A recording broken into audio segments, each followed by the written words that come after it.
Oui, Barack Obama et Bill Clinton sont sortis dimanche du silence, tous deux en publiant leur déclaration sur les réseaux sociaux. Barack Obama parle d'un électrochoc et appelle les Américains à se réveiller, quel que soit leur camp.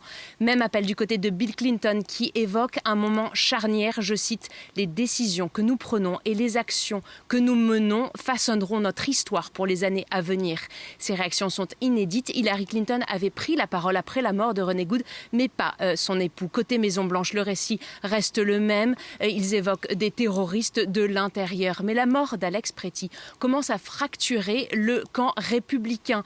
Dimanche, le président de la commission sécurité intérieure de la Chambre des représentants, le républicain Andrew Garbarino, a demandé l'ouverture d'une enquête. Un appel relayé par plusieurs élus républicains, sénateurs comme représentants. La question du port d'armes est notamment centrale dans la mort d'Alex Pretty. Et c'est un sujet particulièrement sensible pour un parti républicain historiquement très pro-armes. Or, politiquement, l'enjeu est crucial. Pourquoi? Parce que d'ici le 30 janvier, le Congrès doit à nouveau voter le budget fédéral. Et ce budget prévoit le financement du département de la sécurité intérieure. Les sénateurs démocrates ont d'ores et déjà annoncé qu'ils voteraient contre ce budget. Or, les républicains disposent d'une très courte majorité au Sénat. Il suffirait qu'un petit nombre de sénateurs républicains basculent pour qu'un shutdown redevienne tout à fait probable. Voilà pour le côté politique. Émilie, vous revenez de Minneapolis. Vous avez suivi les manifestations.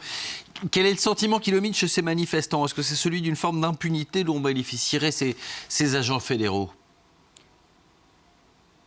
Mais absolument. Les manifestants sont révoltés par un sentiment d'impunité. On entend partout le même sentiment, c'est celui d'une invasion. Rappelons que les agents fédéraux qui sont à Minneapolis ne viennent pas du Minnesota.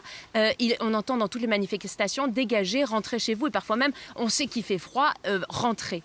Ce sentiment d'invasion est renforcé bien sûr par le conflit institutionnel très violent qui oppose d'une part la Maison-Blanche et de l'autre part les autorités locales. Le maire de Minneapolis, le gouverneur Tim Walz.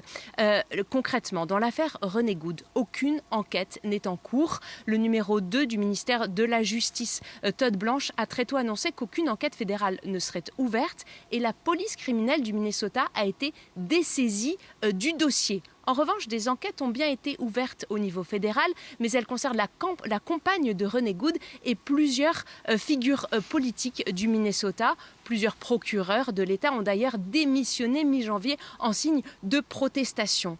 Les manifestants sont nombreux à brandir le nom de l'agent de l'ICE qui a tiré sur René Good, Jonathan Ross, devenu symbole de cette impunité. Concernant la mort d'Alex Pretty, Todd Blanche a affirmé cette fois qu'une enquête serait ouverte, mais sans en préciser du tout à ce stade les contours.